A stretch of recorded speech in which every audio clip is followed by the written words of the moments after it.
Kami dari kelompok 3, terdiri dari 5 anggota. Andika Smik Royal Kisaran. Imaina Slastmik Royal Kisaran. Riri Kairun Istmik Royal Kisaran. Nalia Agustinsmik Royal Kisaran. Assalamualaikum warahmatullahi wabarakatuh. Selamat pagi, salam sejahtera buat kita semua pada kesempatan yang bahagia ini. Perkenalkan, nama saya Andika, saya dari kampus Temir Royal Kisaran.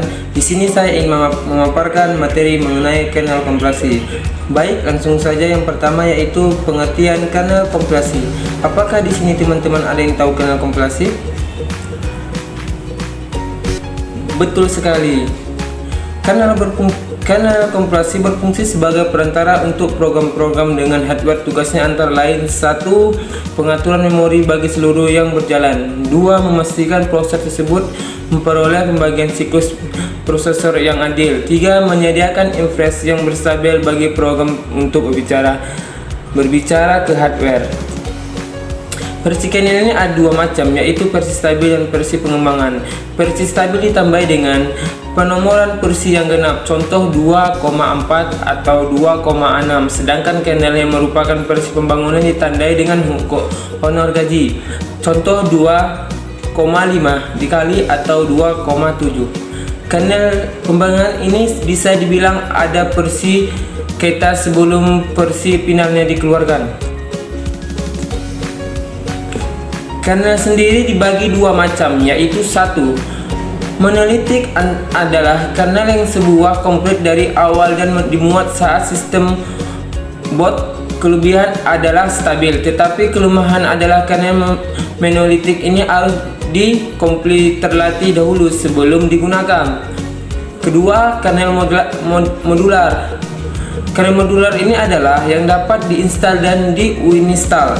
Kernel ini akan dibuat saat diperlukan saja. Salah satu contoh kernel modular ini adalah driver seperti driver printer, PGA, dan kelebihan kernel modular ini adalah lebih mudah diinstal atau diuninstall, tetapi kelemahannya adalah kurang stabil. Terus, keuntungan melakukan kompilasi kernel. Keuntungan melakukan kompilasi ini: 1. Kernel kompilasi akan dimuat saat booting, artinya semakin banyak kernel kita monolitik yang dibuat, maka memori yang digunakan pun semakin besar, padahal belum tentu semua kernel monolitik tersebut kita perlukan.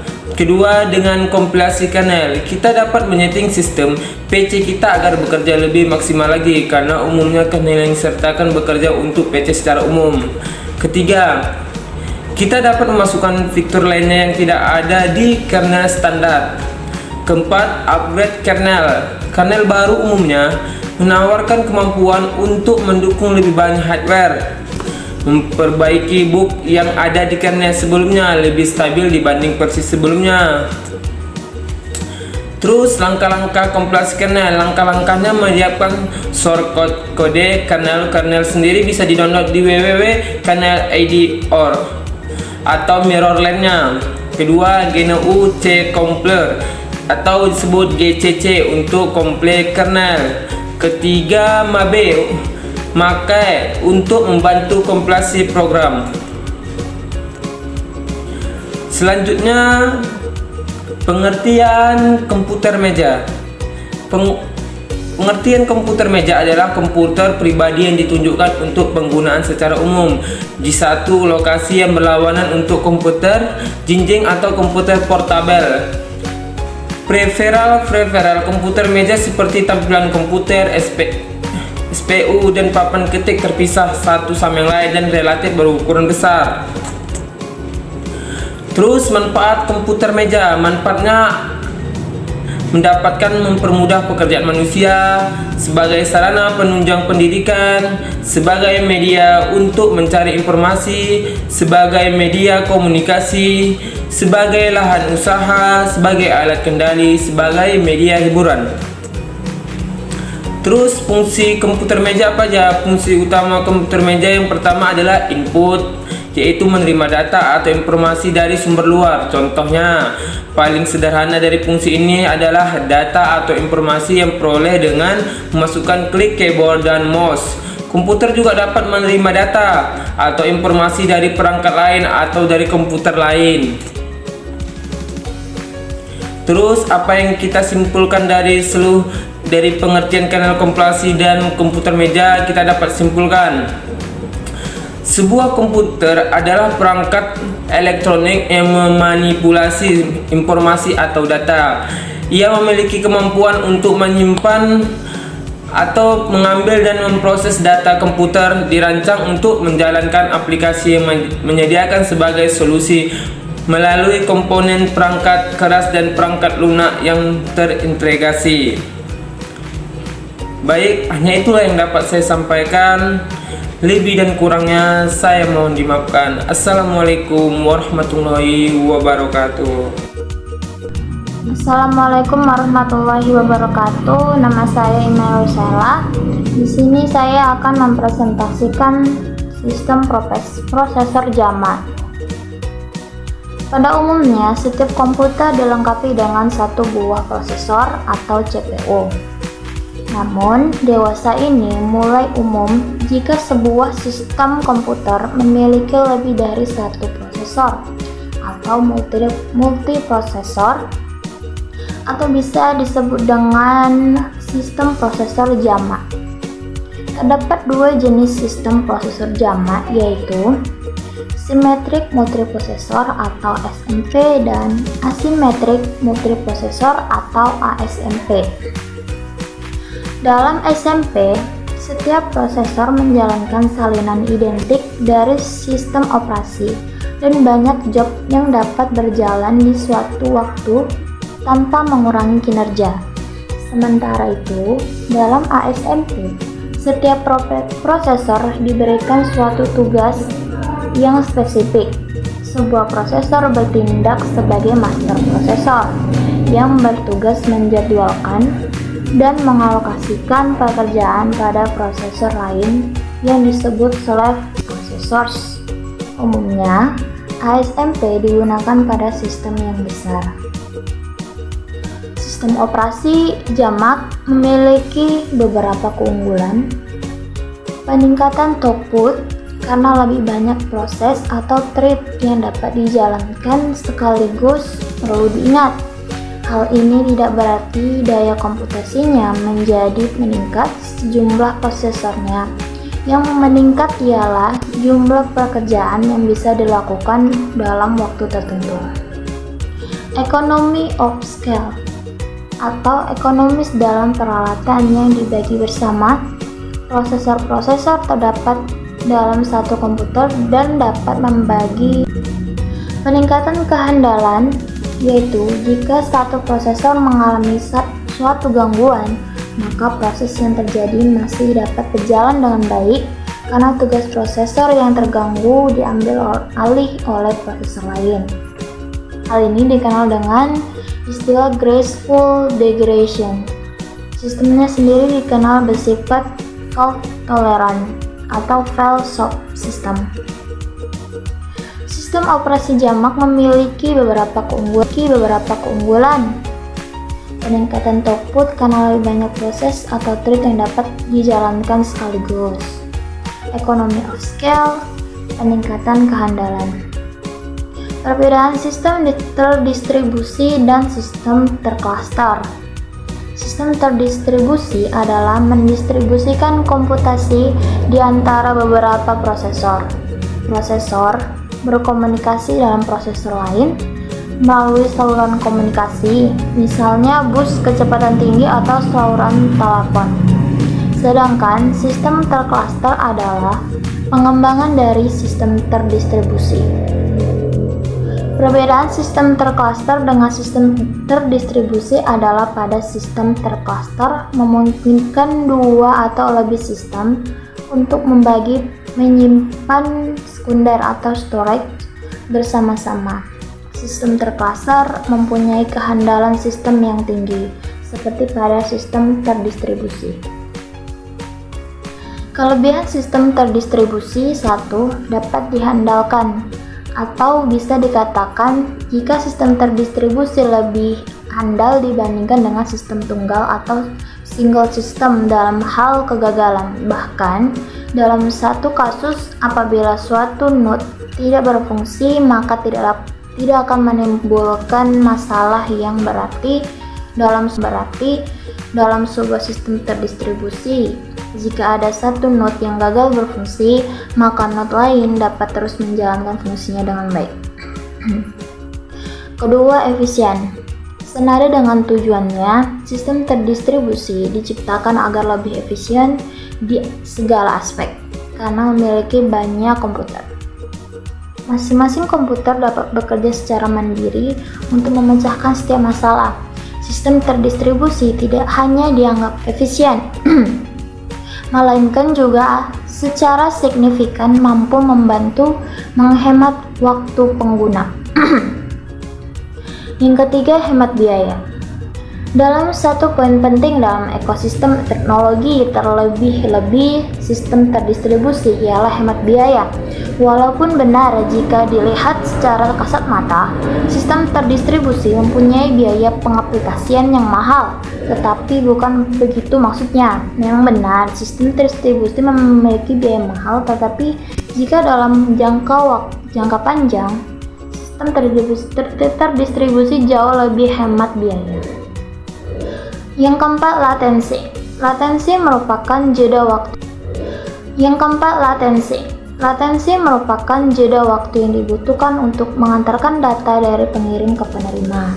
Bisa dikatakan, apabila semakin tinggi jeda waktu tersebut, maka semakin lambat penerima merespon atau menanggapi perintah dari pengirim. Yang kelima, skalabilitas. Merupakan salah satu cara menambah workstation apabila terjadi penambahan beban.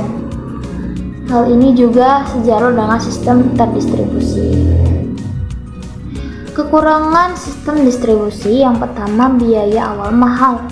Seperti yang sudah jelaskan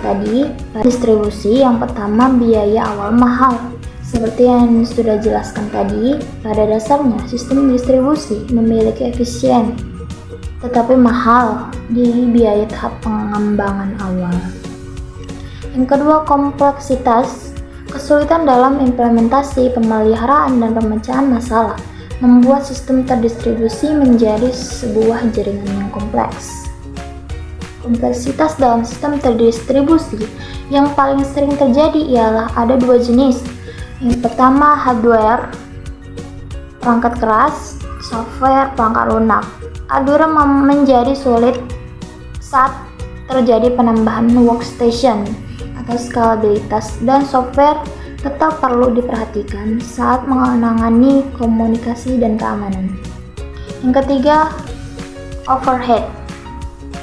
Overhead menjadi masalah yang paling umum dihadapi oleh sistem terdistribusi. Terjadinya overhead karena suatu workstation mencoba untuk beroperasi sekaligus.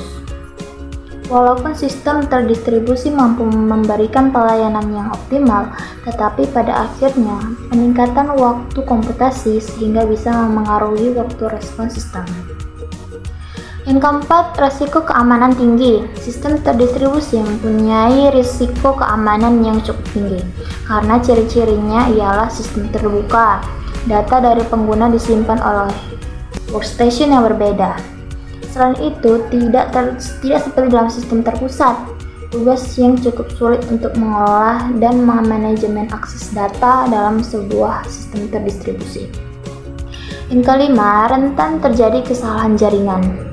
Sistem terdistribusi rentan mengalami kesalahan jaringan yang membuat terjadinya gangguan komunikasi. Informasi mungkin gagal dikirim atau tidak dikirim dalam urutan yang sesuai. Terima kasih, itu saja presentasi dari saya. Assalamualaikum warahmatullahi wabarakatuh. Assalamualaikum warahmatullahi wabarakatuh. Perkenalkan, nama saya Ridho Hernisa dengan NIM 20220512. Di sini saya akan membawakan dua materi dari kelompok saya. Yang pertama, boarding, yang kedua microchannel. Oke, dengan mempersingkat waktu, saya akan menjelaskan apa aja isi dari kedua materi tersebut. Yang pertama, booting. Booting adalah dimana PC atau laptop loading awal saat pertama kali dinyalakan. Perangkat yang sedang dalam keadaan mati dan ditekan tombol powernya, maka akan mengalami proses booting.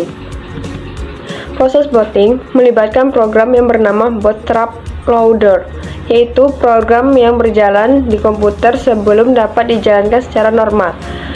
Saat menekan tombol daya pada komputer, maka daya mulai dialirkan ke berbagai komponen perangkat keras pada komputer. Kemudian, komputer akan melakukan diagnostik untuk memeriksa apakah semua perangkat keras di komputer berfungsi dengan benar. Kemudian, BIOS bakal memeriksa hard drive untuk bootloader yang terletak di sektor pertama hard drive. Bootloader mencari sistem operasi pada hard drive dan mulai memuat sistem operasi yang ditemukan seperti Linux, Mac OS, atau Windows. Selain itu, drive perangkat keras akan dimuat pada memungkinkan sistem operasi untuk berinteraksi dan memanfaatkan komponen perangkat keras pada komputer. Jika proses sebelumnya berhasil dikonfigurasi dalam sistem operasi, maka layar loading akan ditampilkan. Kemudian, memungkinkan pengguna untuk memasukkan nama pengguna dan kata sandi untuk login.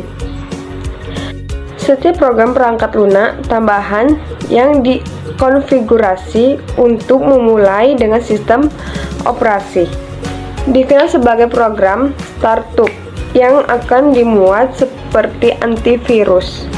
Ciri-ciri hard booting. Yang pertama, biasa disebut dengan hard booting. Yang kedua, proses umum untuk memulai komputer. Yang ketiga, memori akan dihapus untuk sementara. Yang keempat, untuk melakukannya, pengguna harus menekan tombol power on dari CPU. Yang kelima, merupakan proses yang lambat. Yang keenam, prosesnya dilakukan secara teratur. Yang ketujuh, tidak mengaruhi perangkat lunak aplikasi dan perangkat lunak.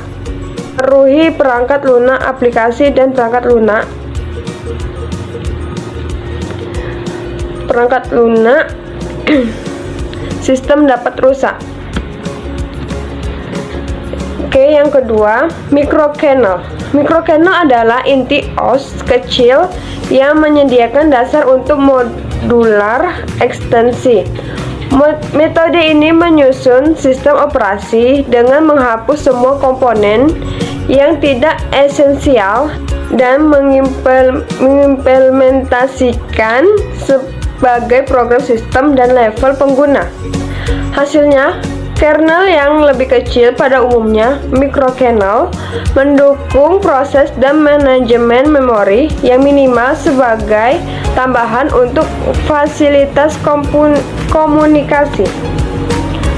Fungsi dari microkernel mendukung fasilitas komunikasi antara program klien dan bermacam-macam layanan yang juga berjalan di user space.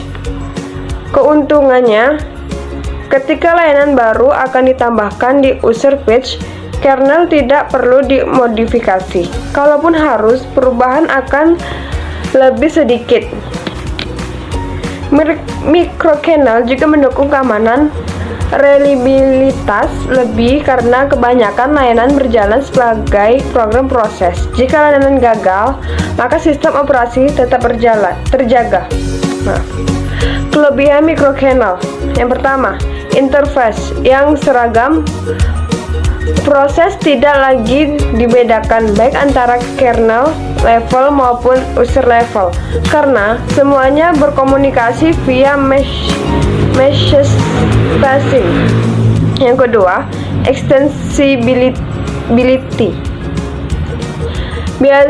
Bisa menambahkan fitur-fitur baru tanpa memerlukan kompilasi ulang.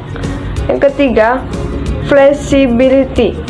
Fitur yang sudah ada bisa dikurangi atau dimodifikasi sesuai kebutuhan sehingga lebih efisien. Yang keempat, portability. Semua atau sebagian besar prosesor spesifik berada di dalamnya. Jadi, proses porting ke prosesor lain bisa dilakukan dengan relatif sedikit usaha.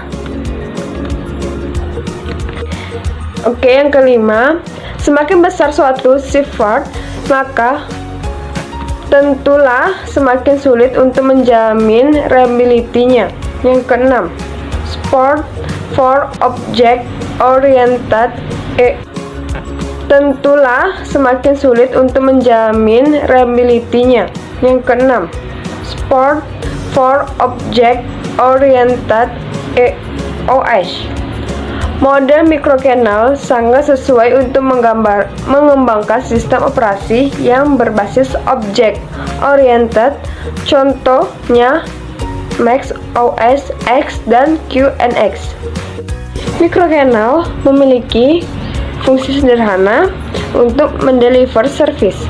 Yang pertama, low level Enders Patch Management. Sistem pengamatan fisikal atau virtual memory, network host, peripheral, dan lain-lain. Yang kedua, thread management, pengaturan proses atau molekul yang terpecah menjadi thread atau atom dan dijalankan secara paralel. Yang ketiga, interprocess communication atau IPC, pengaturan komunikasi antara thread pada satu atau beberapa proses. IPC bisa punya ruang lingkup di dalam atau antar komputer. Demikian hasil presentasi saya, kurang lebih saya mohon maaf. Akan saya lanjutkan untuk teman-teman kelompok saya untuk mempresentasikan hasil tugas mereka. Sekian dari saya, wassalamualaikum warahmatullahi wabarakatuh. Assalamualaikum warahmatullahi wabarakatuh. Perkenalkan, saya dari kelompok 3. Nama saya Nurlia Agustin, NIM 20220523. Mata pelajaran Sistem Operasi, dosen pengampu Muhammad Sidik STM.com. Saya ingin menyampaikan atau mempresentasikan tugas saya yang berjudul Sistem Waktu Nyata. Sistem waktu nyata, real-time system. Ada 16, yaitu pertama, sistem waktu nyata. Kedua, definisi sistem waktu nyata adalah sistem yang harus memproduksi respon yang tepat dalam suatu batasan waktu yang tentu. Ketiga, proses pengambilan uang pada ATM, proses login atau pendaftaran online, proses isi ulang pulsa. 4. Real-time and embedded system waktu nyata atau SWN harus memberikan pelayanan berbasiskan waktu, tidak harus cepat. Kelima, hard real-time system dan soft real-time system, keras, harus 100%, deterministik, waktu selesainya operasi bisa pasti ditentukan tanpa gagal. Keenam, hard real-time system dan soft real-time system ketat, firm, sistem akan masih bertahan, namun hanya apabila belum terlewatkan batas waktu. Ketujuh, hard real-time system dan soft real-time system lunak soft, sistem terus bertahan seberapa kali pun terlewatnya deadline. Ke-8, tugas yang melewati deadline RTS. Ke-9, sistem waktu nyata terdistribusi. Ke-10, contoh drive by wire. Ke-11, semua data harus diberikan secara reliable, buruk jika kemudian dibelokkan. Ke-12, analogi mobil pengemudi di misi mengukur performa berangkat ke tujuan tanpa harus bertabrakan dengan kendaraan lain atau objek statis dan menjaga kecepatannya dalam batas kewajaran. Apakah ia mencapai tujuan kondisi jalan raya? Ketiga, ke-711 aspek lainnya. Aspek lainnya ada A, yaitu sistem monolitik struktur sederhana sistem monolitik ini. Bersihkan kumpulan dari berbagai prosedur yang dapat dipanggil oleh prosedur lainnya untuk menjalankan sistem. B. Layered system atau sistem berlayar. Sistem operasi memiliki sistem layar. Maksudnya adalah sistem operasi terdiri dari beragam layar mulai dari bawah hingga atas. Ada 4, yaitu pertama layar perangkat keras, kedua layar sistem operasi, ketiga layar kelengkapan, keempat layar program aplikasi. C. Kernel mikro, fungsi dan Assalamualaikum warahmatullahi wabarakatuh. Perkenalkan, nama saya Ajeng Kasari, NIM 20220122. Di sini saya akan menjelaskan tentang struktur sederhana. Struktur sederhana adalah struktur bagian kerja yang hanya terdiri dari ketua sebagai badan pengawas dan pengarah sebagai pelaksana. Contoh struktur fungsional. Yang pertama, manajer, bagian pengembangan, bagian testing, marketing, sales, customer, manufacturing, supervisor, produksi. Pada struktur ini, bagian staf kerja akan melaporkan kinerjanya pada bagian manajer. Manajer akan berfungsi sebagai pengawas dan pengarah anggota staf. Kemudian, manajer akan melaporkan hasil kinerjanya pada pemilik organisasi atau ketua organisasi. Yang kedua, contoh struktur berlapis. Contoh struktur berlapis. Yang pertama, ketua, yang kedua sekretaris, yang ketiga bendahara, yang keempat seksi. 7.3 Sistem berlapis. Sistem berlapis adalah sebuah lapisan implementasi dari objek abstrak yang merupakan data dari operasi yang bisa memanipulasi data tersebut. Sistem lapisan terdiri dari 5, yaitu lapisan 5 disebut dengan the operator, berfungsi untuk memakai operator. Yang kedua, lapisan 4 atau user program, berfungsi untuk aplikasi program pemakai. Yang ketiga, lapisan 3 atau I/O, berfungsi untuk menyederhanakan akses I/O pada level atas. Yang keempat, lapisan 1 memori, berfungsi untuk mengatur alokasi ruang memori atau Baik sekian dan terima kasih persantas. Dari kami Kelompok 3. Assalamualaikum warahmatullahi wabarakatuh. Like